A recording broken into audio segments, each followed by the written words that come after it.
শেখ হাসিনা আওয়ামী লীগ ও পার্শ্ববর্তী দেশের যোগসাজশে পরিকল্পিতভাবে বিডিআর হত্যাকাণ্ড সংঘটিত হয়েছে দাবি করে এই ঘটনা পুনঃতদন্তপূর্বক সুষ্ঠু বিচারের দাবি জানিয়েছে বিএনপি। দুপুরে রাজধানীর গুলশানে বিএনপি চেয়ারপারসন কার্যালয়ে সংবাদ করে দলটি জানায়, দেশপ্রেমিক সেনাবাহিনীর নৈতিকতা ভেঙে দিতে এবং দেশকে একটি ব্যর্থ ও নতজানু রাষ্ট্রে পরিণত করতেই এই হত্যাকাণ্ড ঘটানো হয়েছিল।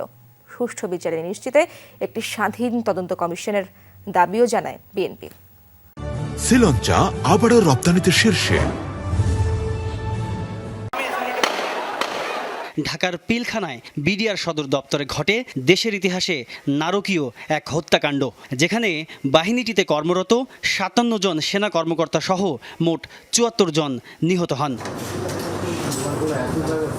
মঙ্গলবার দুপুরে গুলশানে বিএনপি চেয়ারপারসনের কার্যালয়ে সংবাদ সম্মেলন করে বিডিআর হত্যাকাণ্ডের পুনর্তদন্ত শেষে সুষ্ঠু বিচারের দাবি জানায় দলটি।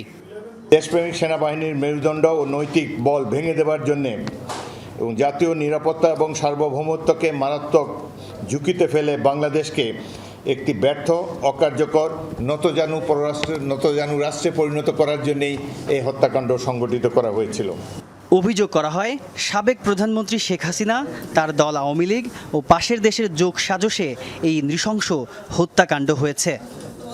যে ক্রুশিয়াল টাইমে অপারেশন করলে প্রাণসমূহ রক্ষা করা যেত, এইভাবেই তিনি এই উদ্দেশ্যমূলকভাবে এটিকে নষ্ট করেন। এই হত্যাকাণ্ড যারা ঘটিয়েছে তারা প্রথম দিকে কিছুটা আতঙ্কিত ছিল সেনা অভিযানের ভয়ে, কিন্তু প্রধানমন্ত্রী শেখ হাসিনা যখন তাদেরকে যমুনাতে ডেকে শেরাটন থেকে খাবার দিয়ে আপ্যায়ন করেন এবং সাথে সাথে অতি অল্প সময়ের মধ্যে একটা সাধারণ ক্ষমা ঘোষণা করেন এবং পৃথিবীর ইতিহাসে যেটি নাই।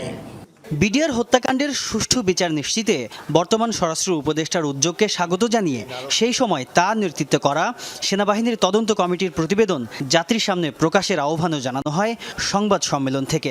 আশা করব বর্তমান সরকার নির্মোহভাবে, নিরপেক্ষভাবে এই ঘটনার তদন্ত করবেন এবং পুনর্বিচারের কাজ দ্রুত শুরু করবেন।